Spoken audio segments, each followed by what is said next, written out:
Hi friends, మనకెంతో సులభంగా ready అయ్యే టమాటా పప్పు రెసిపీని చేసుకుందాం. దీనికి ముందుగా 1 కప్పు కందిపప్పు, కొంచెం చింతపండు నానబెట్టుకోవాలి. ఇప్పుడు కుక్కర్లో నానబెట్టుకున్న కందిపప్పుని తీసుకోవాలి. 1 కప్పు కందిపప్పుకి 1.5 కప్పు వాటర్ పోసుకోవాలి. టమాటాలు, ఉల్లిపాయ, పచ్చిమిర్చి లేదంటే స్కిప్ చేసుకోవచ్చు.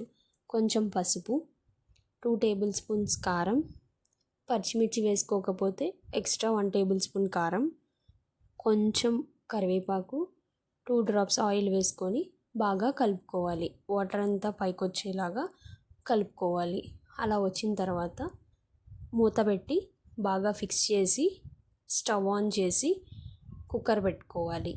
3 విజిల్స్ వచ్చేదాకా ఉడికించాలి. ఇప్పుడు వెల్లుల్లి, జీలకర్ర వేసి దంచుకోవాలి.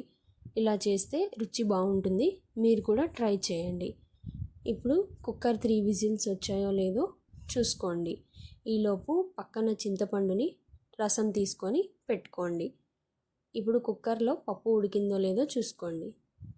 ఇలా వస్తే పప్పు మెత్తగా ఉన్నట్టు, ఉడికినట్టు మెదుపుకోండి.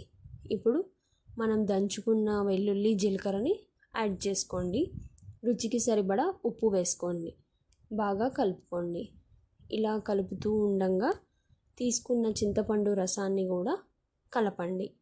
ఇలా కలిపిన తర్వాత బాగా కలపండి అన్నీ కలిసేలాగా. ఇప్పుడు స్టవ్ ఆన్ చేసి పాన్లో 1 టేబుల్ స్పూన్ ఆయిల్ లేదా నెయ్యి వేసుకొని తాలింపులు వేసుకొని టేస్ట్కి ఇంగువ వేసుకొని మనం ప్రిపేర్ చేసుకున్న పప్పుని అందులో వేసుకోండి.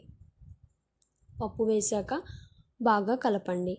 మనకి కన్సిస్టెన్సీని బట్టి ఒక 4 to 5 మినిట్స్ ఉడికించి టేస్ట్ కొంచెం కొత్తిమీర వేసుకొని స్టవ్ ఆఫ్ చేసేయచ్చు. మరిన్ని వీడియోస్ కోసం మా ఛానల్ని సబ్స్క్రైబ్ చేయడం మర్చిపోవద్దు. Thank you.